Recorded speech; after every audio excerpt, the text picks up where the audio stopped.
Nshuti bakundwa, mbibutse ko turi gusoma igitabo ubutumwa ku basore, tugeze ku cyigisho cya 37 gukiranuka mu byoroheje.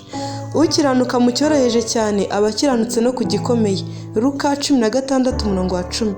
Kwita ku bintu ab'isi bita ibyoroheje cyane nibyo bituma ubuzima bugera ku ntsinzi.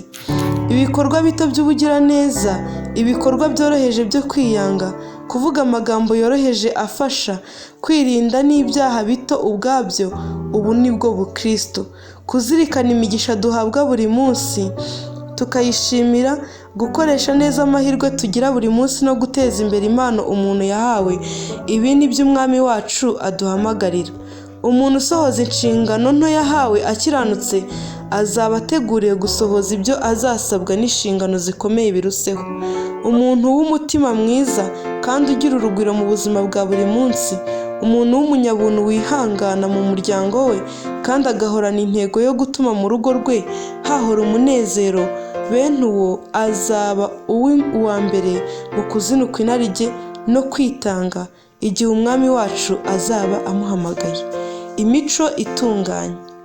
Dushobora kugira ubushake bwo gutanga ibyacu mu murimo w'Imana, ariko ibi nta gaciro bizaba bifite keretse gusa nituyiha n'imitima yuje urukundo kandi tuyishima.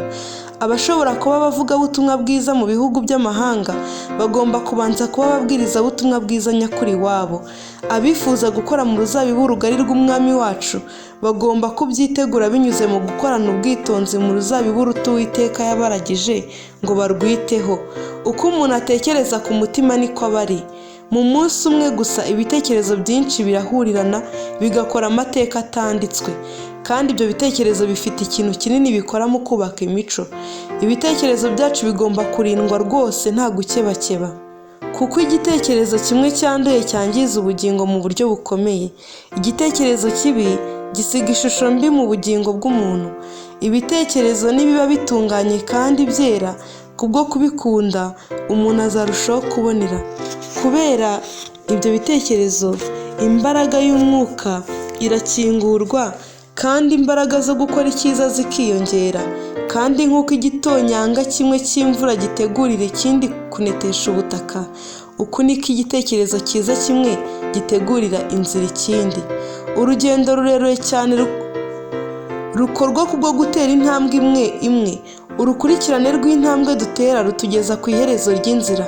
Umunyururu muremure cyane uba ugizwe n'uduce dusobekeranye dutandukanye.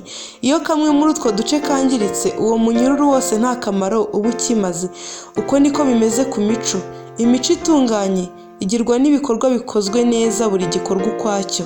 Inenge imwe igenda ihabwa icyicaro aho kuyitsinda yanduza umuntu, kandi kuri we igakinga amarembo y'umurwa w'Imana. Umuntu winjira mu ijuru agomba kugira imico izira ikizinga n'umunkanyari cyangwa ikindi kintu cyose gisa gityo. Nta kintu na kimwe cyanduye gishobora kwinjira muri uwo murwa. Mu bazaba bacunguwe bose nta nenge n'imwe izaba arangwaho. Gukiranuka mu buzima bwa buri munsi. Umurimo w'Imana uratunganye rwose kubera ko uboneye mu mpande zawo zose uko ziri kose. Itunganya agacumu gato k'ibyatsi ibyitayeho cyane nk'uko yabigenje. Itunganya agacumu gato k'ibyatsi ibyitayeho cyane nk'uko yabigenza bayikuremo isi. Niba twifuza kuba abantu bera nk'uko Data wo mu ijuru yera, tugomba gukiranuka igihe dukora utuntu duto cyane. Igikwiriye kigomba gukorwa ni ngombwa ko gikorwa neza. Uko umurimo wawe waba uri kose, ukorane gukiranuka. Vugisha ukuri mu tuntu duto cyane. Buri munsi ujye ukora ibikorwa by'urukundo kandi uvuge amagambo ahumuriza. Aho unyura hose mu buzima bwawe jya uhasiga inseko nziza.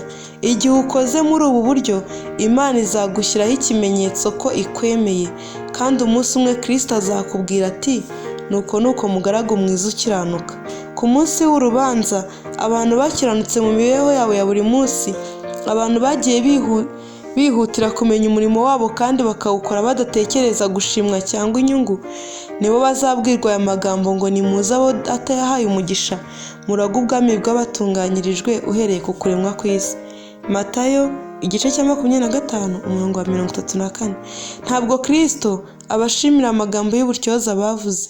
imbaraga z'ubwenge bagiye bagaragaza cyangwa impano bagiye batangana ubwuzu, ahubwo bagororewe kubwo gukora utuntu duto usanga akenshi twirengagizwa.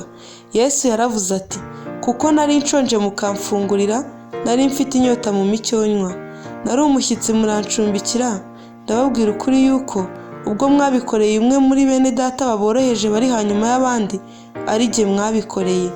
Matayo igice cya 25 umurongo wa 35 kugera ku wa 40.